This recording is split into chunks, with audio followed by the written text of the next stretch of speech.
Welcome back to Unbiased, your favorite source of unbiased news and legal analysis.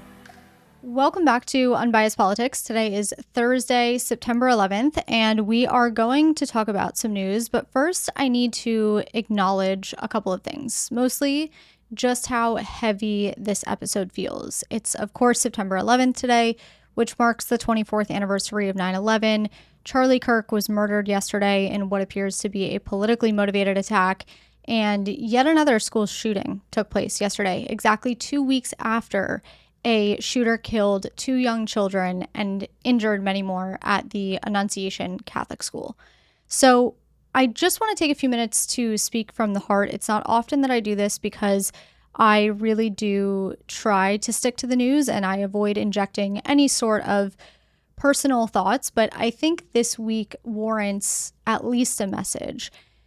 What I really want to see is all of us come together and show each other that humanity still exists. We know it exists, it does, but after this week, and quite honestly, what feels like for a long time, we've lost sight that good people do still exist because the bad weighs more, right? When bad happens, especially so much in so little time, it feels like that's all that exists. But you and I, we're good people, and there are a lot of good people out there.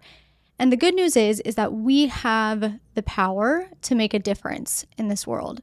So I want to challenge you to do something good this week, whether it's calling up a friend that you haven't talked to in a while and checking on them, whether it's opening a door for someone at the grocery store, whether it's doing volunteer work, whatever it is.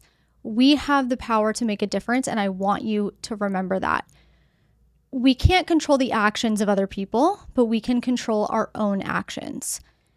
The other thing that has been weighing heavily on me, and I spoke a bit about this on my Instagram story, but it's that I'm really sick of the media and politicians fueling the fire here in America that is violence.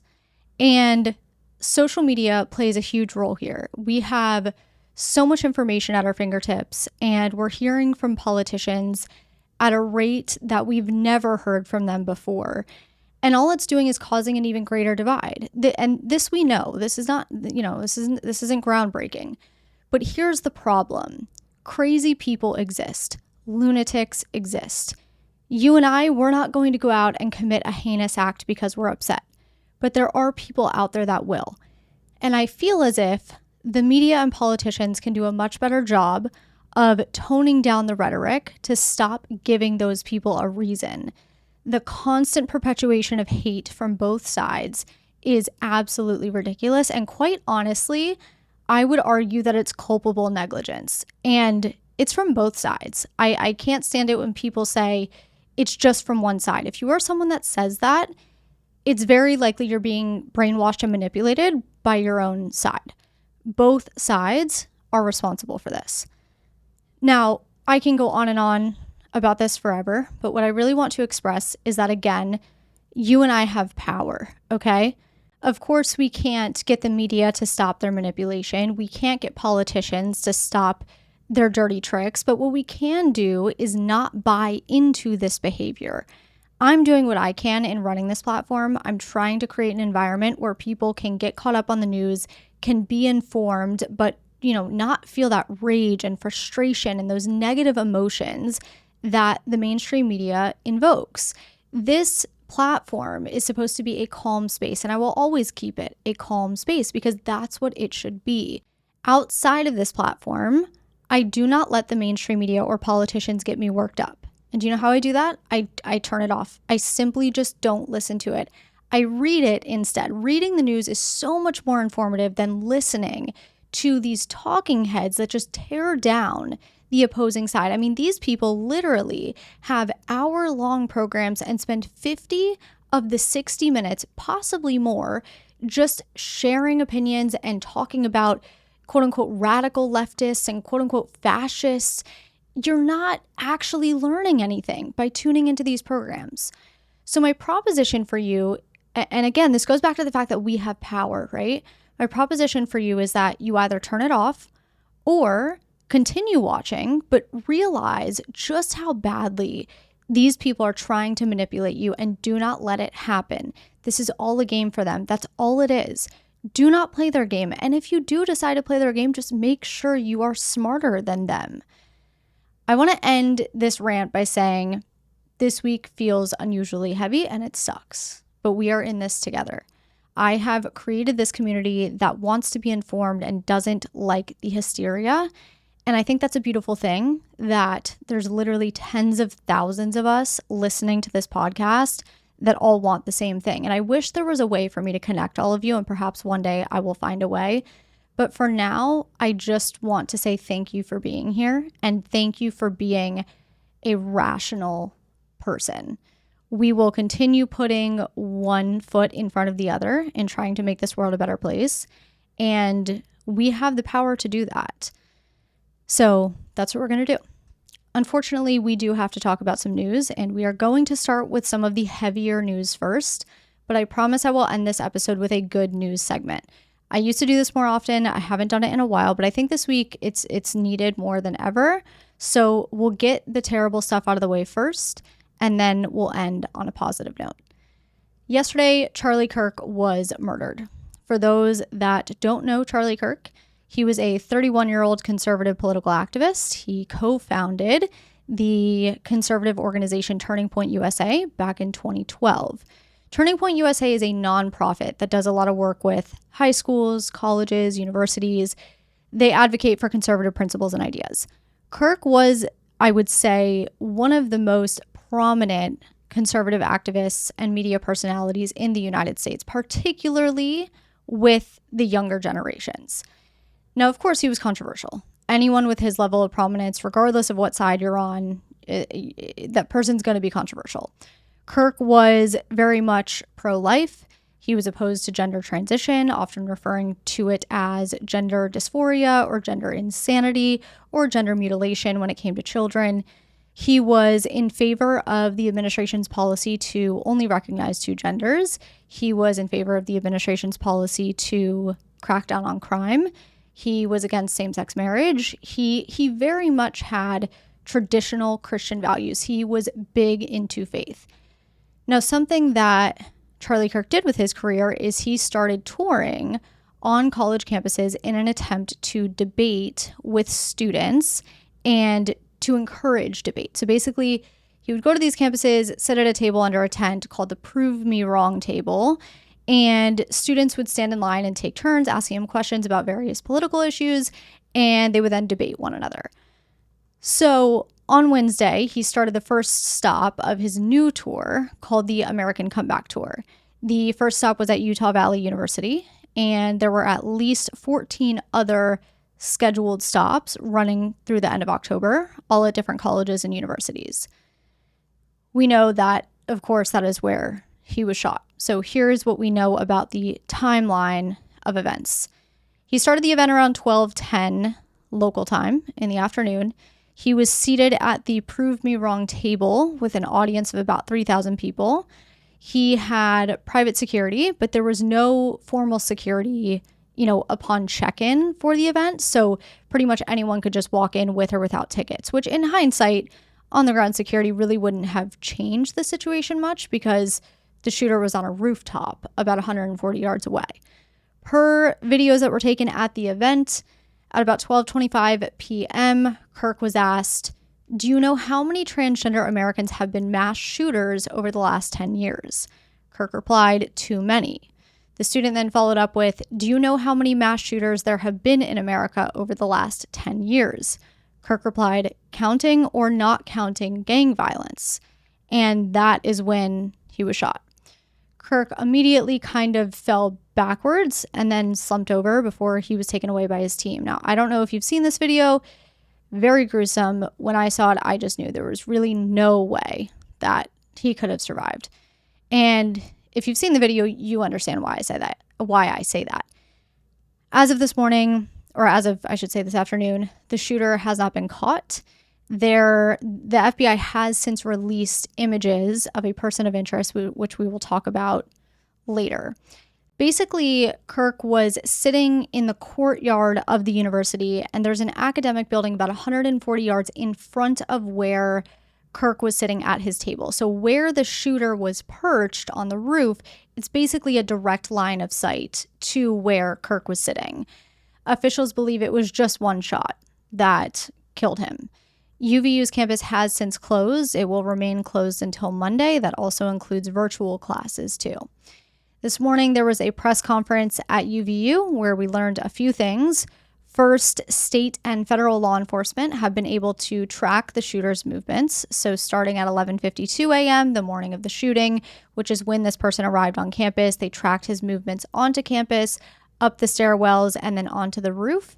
After the shooting, campus cameras captured the shooter running to the opposite side of the building, then jumping off the building and then running into a nearby neighborhood. Investigators have already worked through the nearby neighborhoods, gathering doorbell footage from any neighbors who had it, asking anyone if they saw anything. Officials do say that they were able to get good video footage of the individual, but they're not going to release it at this time. Officials didn't say much about the suspect aside from the fact, and this is at the press conference, we obviously now know since then there's been an image released, but at the press conference this morning, they didn't really say much about the suspect aside from the fact that he blended into the college campus well and appears to be college age. The special agent in charge at the Salt Lake City field office revealed that they were able to recover a high-powered rifle from a wooded area where the shooter had fled, but said that the shooter is not currently hiding in those woods and that law enforcement has combed through the woods. He also said, though, that investigators have uncovered footwear impressions, a palm print, and forearm imprints that are currently being analyzed. When asked if they have the identity of the shooter, the special agent declined to answer. Now, as of this morning, they said they were doing their best to track down the suspect themselves, but if they exhausted their resources and needed additional help, they would release the images that they have to the public. And this afternoon, they did release pictures of a person of interest. It is a college-aged male wearing dark jeans, a black long-sleeve shirt with what appears to have an American flag and bald eagle on it, a black hat, and dark sunglasses. So the person can be seen walking up a flight of stairs in these pictures. And the FBI is asking anyone who has seen that individual or can help identify that individual to call 1-800-CALL-FBI. The FBI is also offering a reward of up to $100,000 for any information leading to the identification and arrest of the person or people responsible.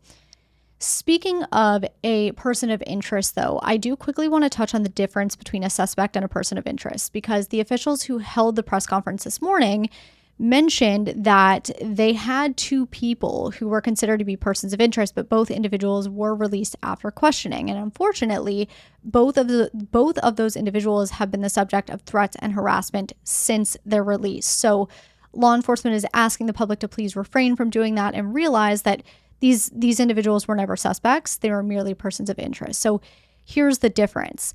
A person of interest is someone that law enforcement believes might have information about a crime, okay? So this could be a witness. It could be someone who has a relationship with the victim or the suspect.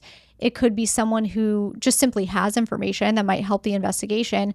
Or it could be someone that law enforcement thinks might be a suspect, but they don't yet have the evidence to consider that person a suspect.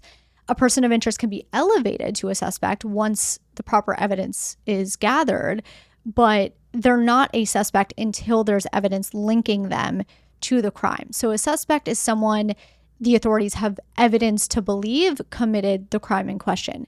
Very different from a person of interest, so just keep that in mind. As of now, officials have not mentioned anything about the reported writings on the ammo and rifle, though outlets like the Wall Street Journal are saying that both the rifle and ammo cartridges were engraved with various writings reflecting various social and cultural issues. And this is something we also saw the Annunciation school shooter do. So there are images circulating online of what appear to be some internal messages or documentation describing the weapon and cartridges that were found at the scene. And the writing in the image reads in part, quote, "On September 10th, 2025, at approximately 12:24 p.m., conservative political influencer Charlie Kirk was shot and killed at the Utah Valley University. ATF and other law enforcement located an older model imported caliber bolt-action rifle wrapped in a towel in a wooded area near the campus. The location of the firearm appears to match the suspect's route of travel. the spent cartridge was still chambered in addition to 3 unspent rounds at the top Fed magazine. All cartridges have engraved wording on them expressing transgender and anti-fascist ideology. End quote. That report supposedly came from an ATF agent. Now, those screenshots have not yet been verified. And again, officials have not yet mentioned these engravings, but I know a lot of people have been talking about this particular aspect of the story. So I just wanted to highlight where that information is coming from and the fact that it has not been verified at this point. President Trump spoke this morning about Kirk's murder while at a ceremony honoring the 24th anniversary of 9/11 and announced that he would be awarding Kirk a Presidential Medal of Freedom, which is the highest civilian honor awarded by a president. Vice President Vance, who had a close relationship with Kirk, and the Second Lady flew to Utah today to retrieve Kirk's remains and casket and will fly his remains home to Arizona on Air Force Two so he can be returned to his family. Now, obviously, this is still very much a developing story. Things are changing by the hour, even by the minute. So just know that by the time this episode comes out, we may have some more updates, but I will provide you with another update on Monday. I want to take a quick break here so we can just take a few minutes to kind of like breathe while we hear from our sponsors, because when we come back, we're going to talk about the Colorado school shooting and the Charlotte stabbing. So just take a few minutes to reset. Welcome back. Yesterday, there was a shooting at Evergreen High School in Evergreen, Colorado, which is about 28 miles southwest of Denver. And when I wrote out this part of the episode, we did not know, we really didn't have many details. We just knew kind of a general gist of what happened. I just checked the news to see if there was an update, and the suspect has been identified. So I'll quickly go over, what I have in the podcast script, and then I'll update you with the suspect's information and what we know. So we know that a boy opened fire with a handgun shortly before 12:30 p.m. local time, leaving 2 students injured before fatally shooting himself. Per a sheriff's office spokesperson, the shooter was believed to be a student, but I have written in here they haven't released his identity, which now they have. So just give me a few minutes and I'll update you there. One of the victims is still listed in critical condition. The other has since been released from the hospital. Those students' identities have not been released at this point in time. Per a student who was near the shooting, there were between 15 and 30 shots fired, and shots were fired both inside and outside the school building. We know law enforcement officers who responded to the scene found the shooter within 5 minutes of arriving, and there were no shots fired by officers. The reunification process between the students and the parents was reportedly a bit rocky because a lot of students actually fled the school property. 18 students ended up at one single house nearby after an initial group of a few students pounded on the door of that house for help. So, it was just a little bit tough with some students not even being on school grounds once, the parents got there. So here's the update that we have from, just in the last hour or so. It says deputies have identified the suspect in the Evergreen High School shooting as 16-year-old Desmond Hawley. According to the Jefferson County Sheriff's Office, the 2 students who were injured during the shooting are still in the hospital, which is different than what I read earlier. So what I read earlier, like I just told you, was that one was in critical condition. The other had been discharged. This still says that 2 are still in the hospital with in critical condition. So it says emergency responders were on the scene after reports of an active assailant. Let's see if I can get some more information. Okay, so it says deputies said through their investigation, they learned Hawley was radicalized, quote, through an extremist network, end quote. They have not yet confirmed if the shooting was targeted. They said he used a handgun to carry out the attack, but the ownership of the gun has also not yet been confirmed. The sheriff's office is in contact with the suspect's parents and have obtained a warrant to search his locker and phone. So it looks like that is what we know as of this point. Again, the suspect was 16-year-old Desmond Hawley. That's another developing story, so I will update you once we have more there. Okay, last super sad story of the day. This is a story that actually happened a few weeks ago, but we really only started hearing about it over the weekend when video footage of the attack was released, and since then I've received a ton of messages asking me to explain what happened, so let's do that. On the evening of August 22nd, around 9:45 p.m., 34-year-old DeCarlos Brown Jr. boarded a Lynx light rail train in Charlotte, North Carolina. This is a light rail train that runs north to south across Charlotte with 26 stops. Shortly after Brown boarded the train, 23-year-old Iryna Zarutska boarded the train and sat in the row directly in front of Brown.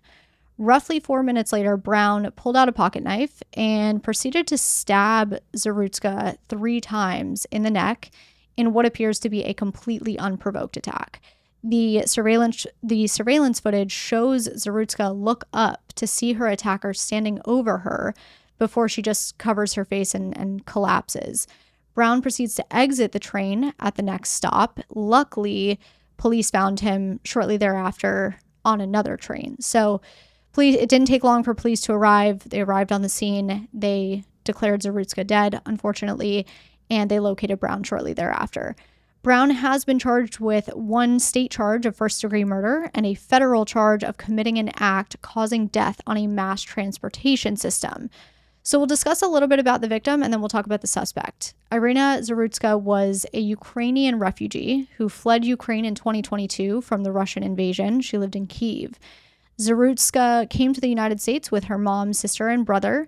She was an artist. She had graduated from Synergy College in Kyiv with a degree in art and restoration before coming to the United States, but she also had dreams of one day becoming a veterinary assistant. Sadly, she was returning home from a shift at the pizza restaurant where she worked at the time of the attack and had texted her boyfriend very shortly before that she would be home soon. The perpetrator, DeCarlos Brown Jr., he is a diagnosed schizophrenic. He's been arrested 14 times over the last 10 years with charges ranging from felony larceny to robbery with a dangerous weapon and communicating threats. That latter charge led to a 6-year prison sentence in 2015, but he was released in 2020. Weeks after that release, he was charged with assaulting his sister, but his sister actually dropped the charges over concerns about his mental health. Then most recently, this past January, he was arrested for repeatedly calling 911 with claims that a man-made material had been implanted in his body and was controlling his motor function. Following those calls, he was arrested and charged with abuse of an emergency system, which is a Class 1 misdemeanor. And again, law enforcement officials that were handling that matter had expressed concern about his mental condition. He was ultimately released without bond on the condition that he appear in court at the next hearing. In July, a judge ordered a competency evaluation, but that evaluation had not been completed at the time that he fatally stabbed Zarutska on August 22nd. Since the attack, the governor of North Carolina issued a statement saying, quote, "I am heartbroken for the family of Iryna Zarutska, who lost their loved one to this senseless act of violence, and I am appalled by the footage of her murder. We need more cops on the beat to keep people safe. That's why my budget calls for more funding to hire more well-trained police officers. I call upon the legislature to pass my law enforcement recruitment and retention package to address vacancies in our state and local agencies so they can stop these horrific crimes and hold violent criminals accountable." End quote. President Trump has positioned this case as a counterexample for the soft on crime policies that he says need to be done away with. He issued a statement on Truth Social writing, quote, "I have seen the horrific video of a beautiful young Ukrainian refugee who came to America to escape the vicious war in Ukraine and was innocently riding the metro in Charlotte, North Carolina, where she was brutally ambushed by a mentally deranged lunatic. The perpetrator was a well-known career criminal who had been previously arrested and released on cashless bail in January, a total of 14 times. What the hell was he doing riding the train and walking the streets? Criminals like this need to be locked up. The blood of this innocent woman can literally be seen dripping from the killer's knife, and now her blood is on the hands of the Democrats who refuse to put bad people in jail, including former disgraced governor and wannabe Senator Roy Cooper. North Carolina and every state needs law and order, and Republicans, and only Republicans, will deliver it. Additionally, where is the outrage from the mainstream media on this horrible tragedy? Vote for Michael Waltley for United States Senate. He won't let this happen again." End quote. President Trump also posted another message on Truth Social, writing, quote, "The animal who so violently killed the beautiful young lady from Ukraine who came to America searching for peace and safety should be given a quick, there is no doubt trial and only awarded the death penalty. There can be no other option." end quote. Now, Trump's comments have made people wonder whether Brown is eligible for the death penalty, and I'm here to answer that for you.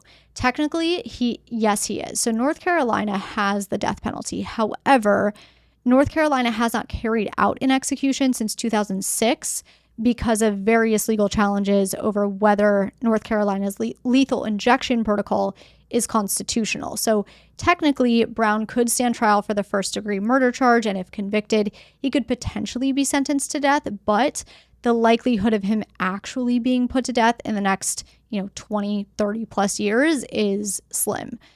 The only other way Brown could be sentenced to death and executed sooner is if he's convicted of his federal charge of committing an act causing death on a mass transportation system.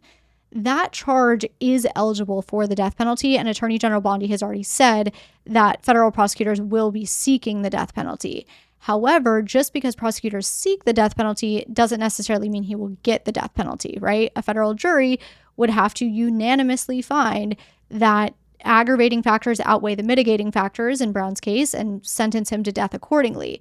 And to be clear, aggravating factors are things that make the crime worse or make the defendant more blameworthy, whereas mitigating factors are things that work in the defendant's favor. So an aggravating factor here might be the unprovoked nature of the attack, whereas a mitigating factor might be his schizophrenia diagnosis. As for which case Brown faces first, state or federal, it depends on who arrested him first. So in this case, it was the state. North Carolina could choose to prosecute first or temporarily hand him over to federal authorities. But if the state convicts him and he receives life in prison, it's possible federal prosecutors decide not to pursue their case further because he's going to be locked up for the rest of his life. That said, they still have the authority to bring him to trial if they choose. So if federal authorities do still pursue it, they could still secure a death sentence even while the defendant is serving a state life sentence. The issue there is that the federal government can only take custody after the state sentence, which would be never if he receives life, or the federal government could take custody earlier if the state, quote unquote, loans him to federal authorities, but who knows if that would happen. So as with anything, time will tell what happens here. There's also a parallel storyline with the story about the magistrate judge who released him on cashless bail. We will address that in the Rumor Has It segment of today's episode. Okay. That is it for things related to death and shootings and stabbings. Let's talk about Trump's alleged letter to Jeffrey Epstein. In response to a subpoena for the Epstein estate, the House Oversight Committee received Jeffrey Epstein's 50th birthday book. Now, this birthday book is reportedly about 238 pages long, and it was sent to the committee in the form of a PDF document.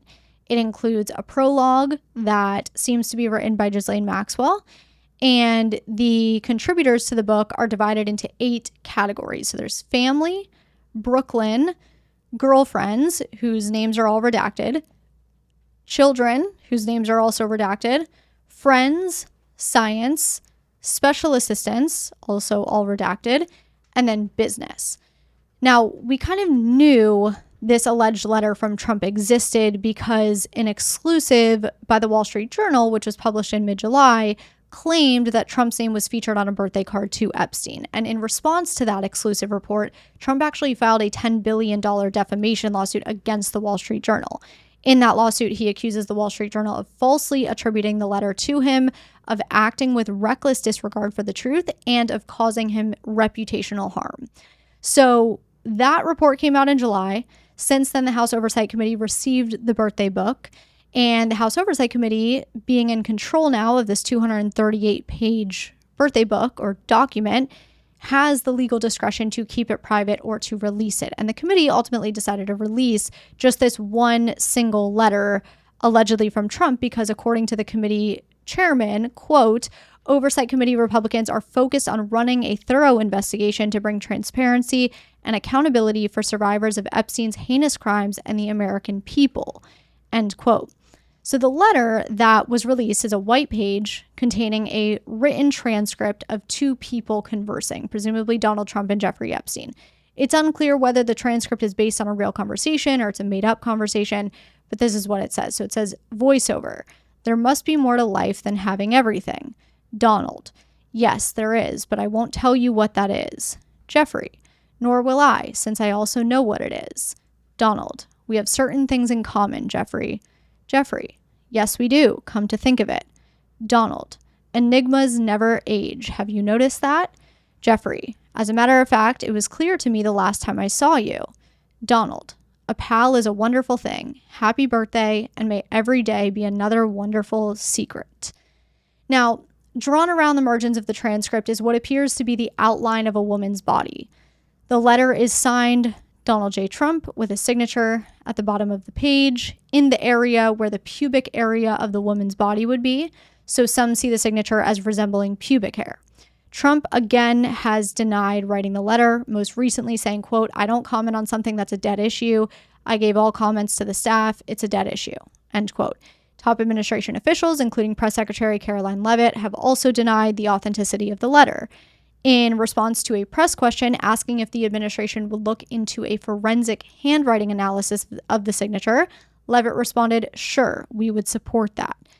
Now, the parent company of the Wall Street Journal, News Corp, has said it has full confidence in the accuracy of its reporting. So that's what we know at this point, a bit of a he said, she said. In my most recent newsletter, I did include a poll and I asked my readers if they thought Trump wrote the letter.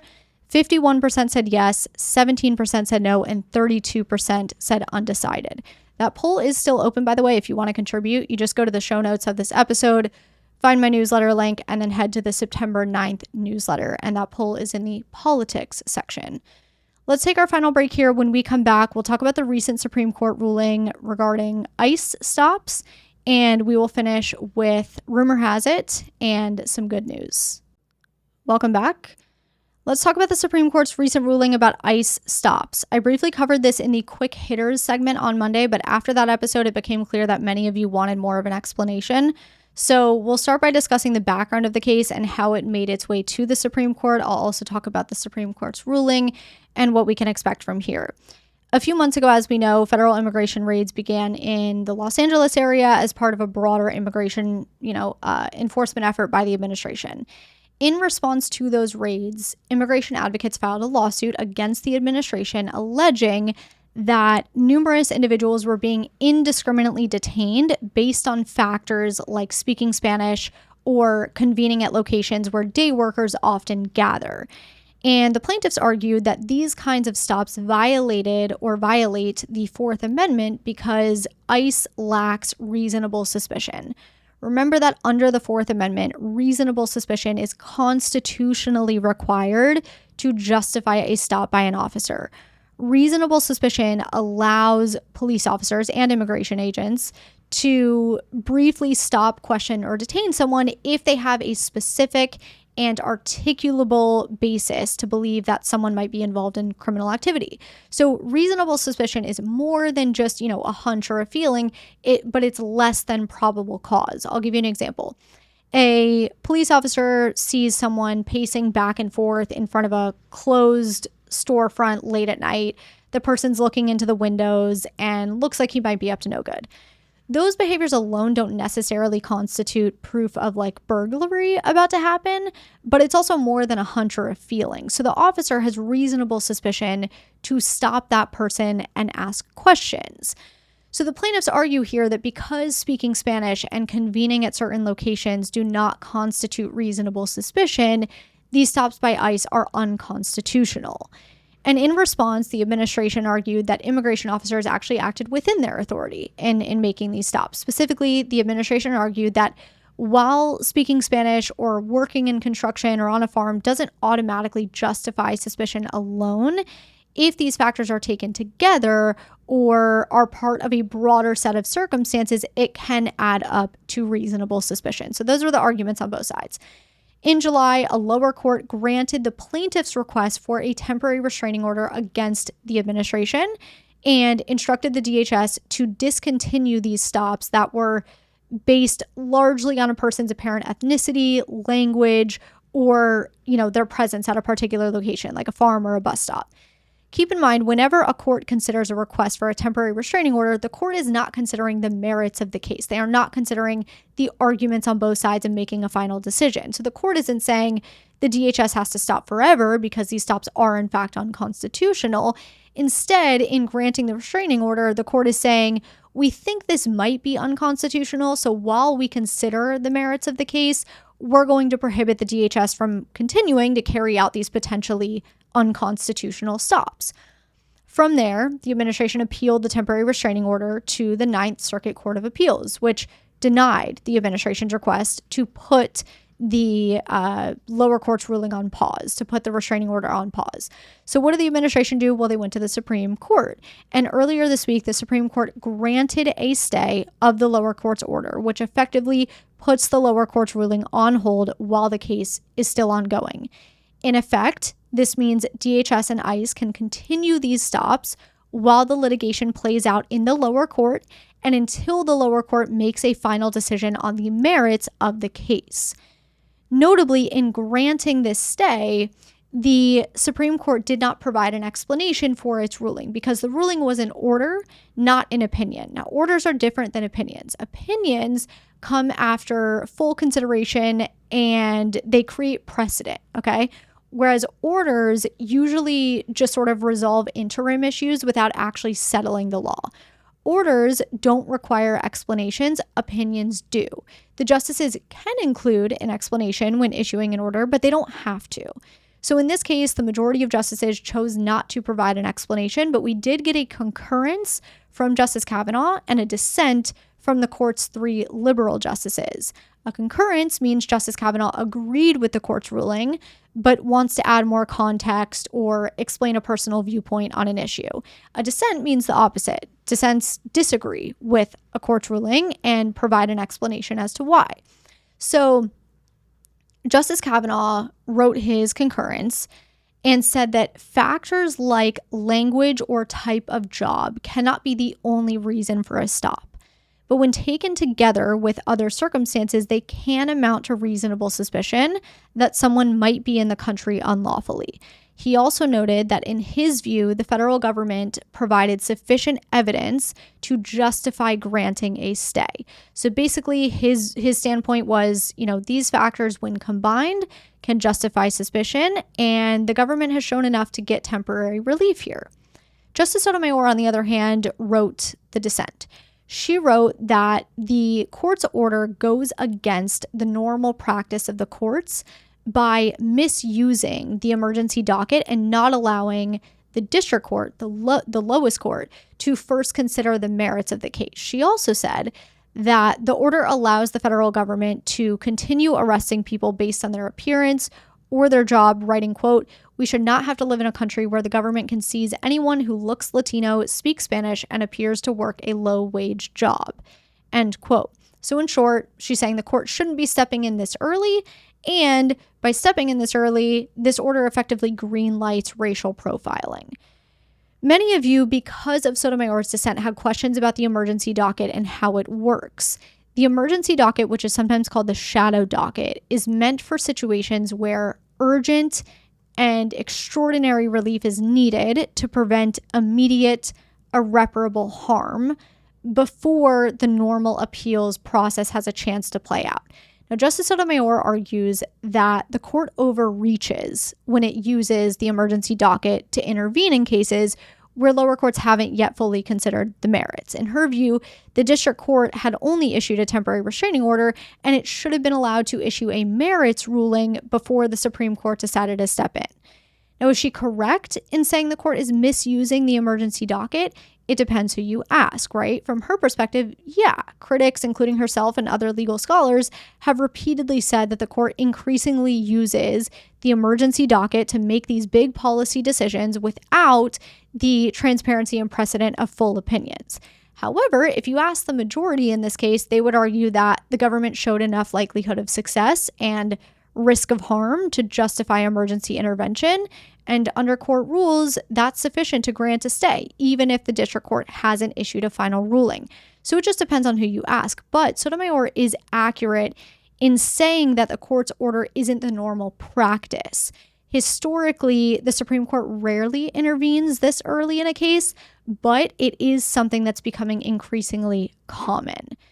Now, as for next steps, okay, following this order from the Supreme Court, the case will return to the lower court where a decision based on the merits of the case will eventually be made. Then, depending on the lower court's decision, the ruling will likely be appealed to the Ninth Circuit Court of Appeals and potentially then to the Supreme Court. However, as of right now, the case is still being decided in the district court. And in the meantime, until that merits decision is issued, DHS and ICE can continue with these stops. Now, if the district court comes in and says, no, these are in fact unconstitutional, ICE will have to stop unless and until it appeals to the Ninth Circuit and the Ninth Circuit overrules that decision or the Supreme Court overrules that decision. So that's what we can expect from here. We're going to We're going to skip quick hitters today and go right to Rumor Has It, which is my weekly segment where I address recent rumors submitted by all of you and either confirm them, dispel them, or add context. First one. Rumor has it that President Trump was an FBI informant in the case against Jeffrey Epstein back in the 2000s. As of now, there is no concrete evidence that this is true, but let's talk about where this rumor is coming from. So about a week ago, Speaker Mike Johnson claimed that President Trump was an FBI informant in Epstein's case. Johnson has since backtracked on that claim. So in response to a comment that Trump has referred to Epstein's case as a hoax, Johnson told reporters, quote, he's not saying that what Epstein did is a hoax. It's terrible, unspeakable evil. He believes that himself. When he first heard the rumor, he kicked him out of Mar-a-Lago. He was an FBI informant to try to take this stuff down. The president knows and has great sympathy for the women who have suffered these unspeakable harms, end quote. Then, 3 days later, Johnson told reporters, what I was referring to in that long conversation was what the Epstein victim's attorney said. End quote. Johnson went on to clarify, quote, more than a decade ago, President Trump kicked Epstein out of Mar-a-Lago, and he was one of the only prominent people, as everyone has reported, that he was willing to help law enforcement go after this guy who was a disgusting child abuser, sex trafficker, all the allegations. That's what they heard, so the president was helpful in that. End quote. Johnson also noted he might have used the term informant incorrectly, resulting in confusion. He said, quote, I don't know if I used the right terminology, but that's common knowledge and everybody knows that. So this is much ado about nothing. End quote. As I said, there is currently no evidence to support the claim that Trump was an FBI informant in Epstein's case. According to Brad Edwards, and this is what we know. So Brad Edwards is an attorney that has represented several of Epstein's victims since 2008. And Edwards said that Trump had assisted him during his investigation into Epstein. Edwards was answering questions from reporters on Capitol Hill when the victims held that press conference last week. And he was asked a question that's actually quite hard to understand because the audio isn't really working from the reporter side of things. But Edwards' response to the question was this. He said, quote, I don't understand why it's a hostile act. I can tell you that I talked to President Trump back in 2009 and several times after that. He didn't think that it was a hoax then. In fact, he helped me. He got on the phone. He told me things that were helping our investigation. Our investigation wasn't looking into him, but he was helping us then. He didn't treat this as a hoax. So at this point in time, I would hope that he would revert back to what he was saying to get elected, which is, I want transparency. This about face that occurred. None of us understand it, referring to himself and the victims. He says, in fact, I don't even understand how this is an issue that's up for debate, end quote. So that's really the only thing we know about Trump potentially helping the investigation into Epstein, but there is no evidence that he was ever an actual FBI informant. Okay, next one. Rumor has it that judges can become judges without ever going to law school. This is true, but only in certain circumstances. The reason that this is circulating online right now is because the judge that let the man go, who stabbed Iryna Zarutska on the train in Charlotte, was a magistrate judge who did not go to law school. So some people are criticizing the fact that a person can become a judge and decide what to do with the law without ever going to law school. So here's the deal. To become a federal judge, you have to be a licensed attorney. All federal judges have law degrees. There's no exception there. In a handful of states, and actually I should say in state courts, in like the higher courts, you also have to have a law degree. No exception there either. But in a handful of states, people without law degrees can serve as judges in certain lower level or specialized courts, justice of the peace courts, municipal courts, magistrate courts, certain small claims or traffic courts.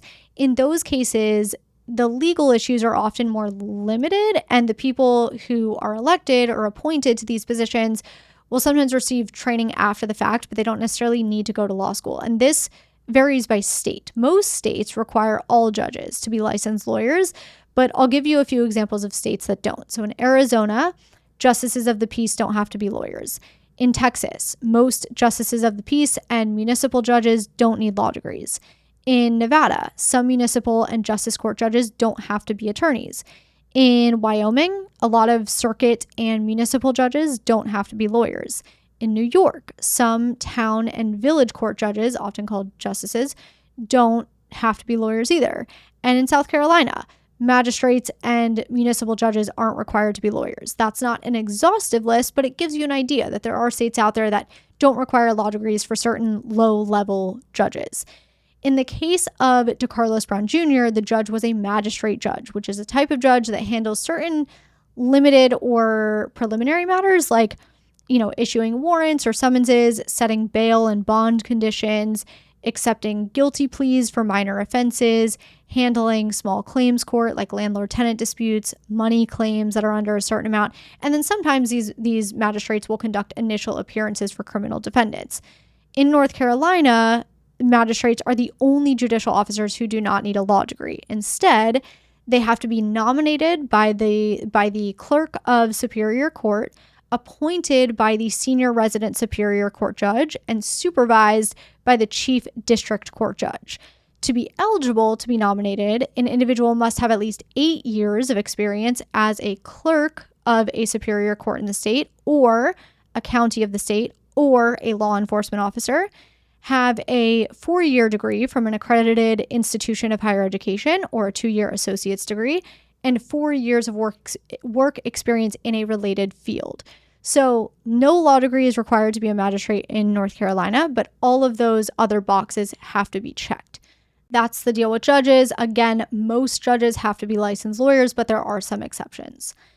I promised you a good news segment at the end of today's episode, so let's do it. The theme of today's good news segment is humanity. It's meant to remind us that good people are still out there.